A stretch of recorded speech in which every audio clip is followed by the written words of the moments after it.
This is Chris Pierce, and this is episode 22 of the Self-Maintenance of the Brain and Body podcast. In this episode, I want to emphasize the importance of a concept that I teach in my book, Self-Health Androgogy, Self-Directed Learning Approach to Mental and Physical Self-Care.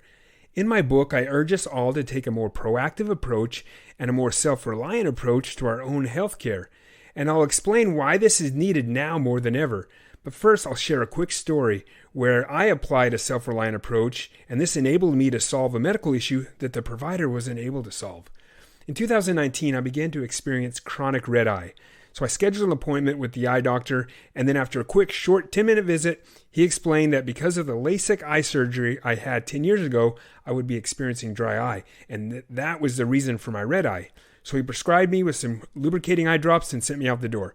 It was a quick appointment, without much time for the provider to do a holistic look at my eyes. Needless to say, the eye drops didn't work, and a chronic red eye persisted.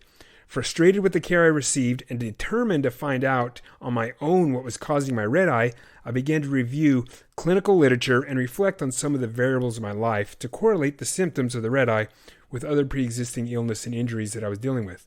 So at the time, I was currently being treated for 2 traumatic brain injuries, and I had been diagnosed with obstructive sleep apnea. So I searched for research correlating red eye with both TBIs and obstructive sleep apnea, and that led me to something called floppy eye syndrome.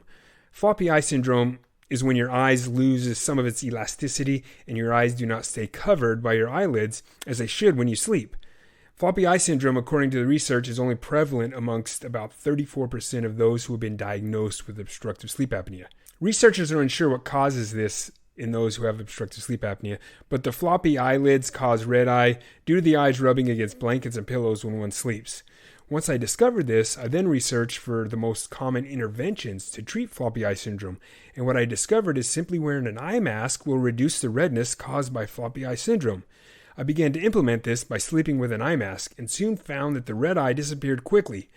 It was through my own self-reliant approach, not the medical care, that I was able to solve my issue. Now, I don't blame the eye doctor for his failure to help me with my issue, as I blame the system, as he had multiple appointments piled up back to back and had to push me through as quick as possible. It was through applying the concepts you can learn in my book by applying self-reflection and digging through some of the available research out there that I was able to apply a self-reliant approach to my own health. I highlight in my book that research demonstrates that over the next few years, the rate of chronic illnesses will continue to rise, and the patient-to-provider ratio is greatly increasing, and in the future, there's going to be a higher unmet demand of medical providers to diagnose and treat patients.